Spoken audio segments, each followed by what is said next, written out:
Kumusta? Mabuti! For today's video. For today's video, ito yung araw na nakaranas kami ng madami at malalakas na pagsabog. Ang aga nga ng alarm clock namin at diretso agad kami dyan sa bomb shelter. Paumaga na nga nangyari yan, mga alas 5 o 5:30 na ng umaga. Kahimbingan pa nga ng pagtulog namin at ayan nga sinilos at kagigising lamang din. Antok na antok pa nga din sinili ng mga oras na yan, kaya naman ayan at napapapikit na. Oh, ang dami.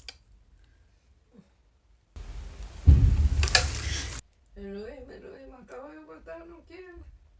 Vai botar numa onda. תשמור עלינו. Lord. איזה טעות. מהבוקר. מלחמה. Diyos ko po, ang dami.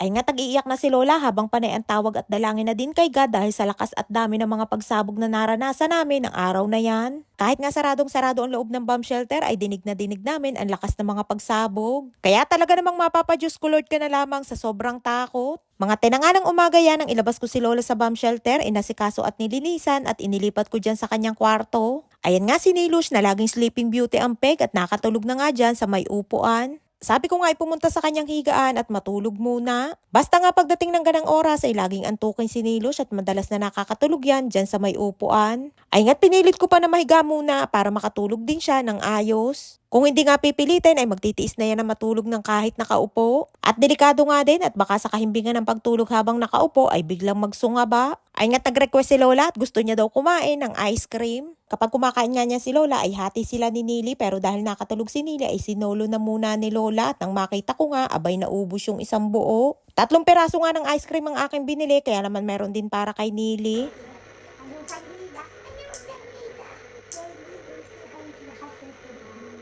Ay nga't ang magising si Nilush ay siya naman ang aking inasikaso, pinaliguan at pinutulan ng kuko. Nakita niya nga yung balat na pinagkainan ni Lola ng ice cream kaya naman ang sabi sa akin ay gusto niya din daw ng glida o ice cream.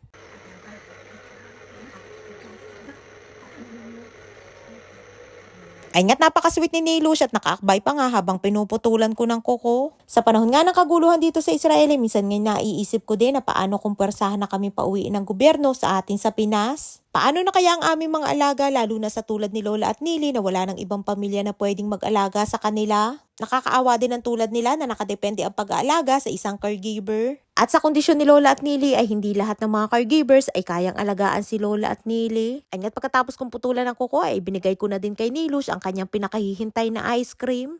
Time tayo ice cream. Ay nga't hindi na nakatiis si Nilush sa paunti-unting kain ng ice cream kaya naman itinodo na at hinawakan na ng buo. Panay nga asaway ko dyan na wag hawakan at kutsarahin ay hindi nga magpaawat at tuloy pa din. Para nga lamang bata si Nilush na tuwang-tuwa na nakakain ng ice cream. Inabutan ko na nga din ng wipes na pampuna sa kamay at sabi ko'y kutsarahin ang pagkain at wag hawakan dahil malagkit sa kamay at kaliligo lamang din niya.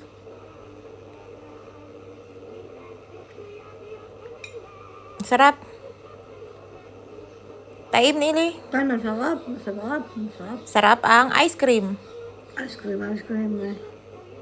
Maze. Glida ice cream. Ice cream, glida. At pagdating naman ng hapon ay inililipat ko na si Lola sa kanyang trono sa bomb shelter. Ganun nga araw-araw ang aming eksena ni Lola simula na magkaroon ng kaguluhan dito sa Israel. At ayun nga't sleeping beauty na din si Lola dyan sa loob ng bomb shelter. At pati nga si Nili ay nakatulog na naman. Ay siya hanggang dito lang ating kwento for today's video. Maraming po salamat sa inyong support at laging panonood. Mag-iingat po tayong lahat palagi. And please subscribe to my YouTube channel. Please follow and share. Salamat!